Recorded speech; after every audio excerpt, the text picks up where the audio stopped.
Hello' guys, কি খবৰ? আপোনালোকেতো প্ৰাঞ্জল গগৈক চিনিয়ে পায়। আজি আমাৰ গাঁৱত তেখেতৰ প্ৰগ্ৰেম আছিলে। ইয়াত তেখেতৰ প্ৰগ্ৰেম অকণমান গান শুনি লওক। আমি কি শুনিলোঁ আপোনালোকক অলপ শুনাওঁ।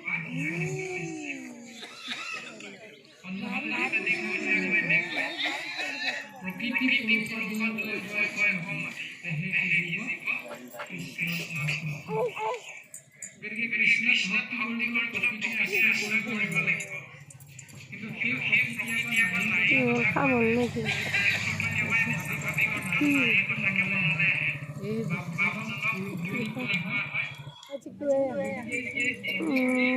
গাইজ, মোৰ প্লেলিষ্টটো ইগন'ৰ কৰিব। মোৰ মানে চৰ্দি লাগি ভইচটো বহি গৈছে, নায়ে আৰু।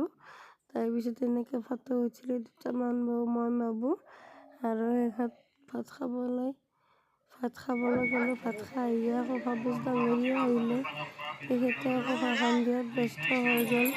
অলপ টাইম থাকি তাৰ পৰাই চিধা ঘৰ গ'লোঁ। ঘৰৰ পৰা কুমাৰ ঘৰত বিয়া আছিলে, বিয়া খাবলৈ চিধা ঘৰলৈ আহিলোঁ। ইয়াৰ গধূলিকৈ গ'লোঁ বিয়াত। এইজনী মোৰ বান্ধৱী হয়, বান্ধৱীৰ বিয়া। তাত পুৰি চুৰি খালোঁ বাৰু, খোৱা ভিডিঅ'বিলাক কৰা হোৱা নাই। সেইবিলাক ভিডিঅ' কৰিব ইচ্ছাও নগ'ল, মানে গা বেয়া, ইমান ভিডিঅ'টো দীঘলীয়া কৰা নাই। এইজনী কইনা ফটোশ্বুট কৰি আছে আৰু কইনাক কেনেকুৱা লাগিলে কমেণ্ট কৰিব। লগতে আৰু এটা বস্তু দেখাইছোঁ, সিহঁতৰ ঘৰৰ মণ্ডপটো। মোৰ বাৰু বহুতেই ভাল লাগিল মণ্ডপটো। আপোনালোকৰ মণ্ডপটো কেনেকুৱা লাগিলে কমেণ্ট কৰি জনাব দেই। আৰু লগতে জনাব বিচাৰিছোঁ, যদিহে মোৰ ভিডিঅ'বিলাক চাই ভাল লাগে তেতিয়াহ'লে লাইক, কমেণ্ট, শ্বেয়াৰ কৰিব আৰু মোৰ পেজটো ফ'ল' কৰিব বুলি আশা কৰিলোঁ। আজিলৈ ইমানখিনিয়ে আছিলে গাইজ।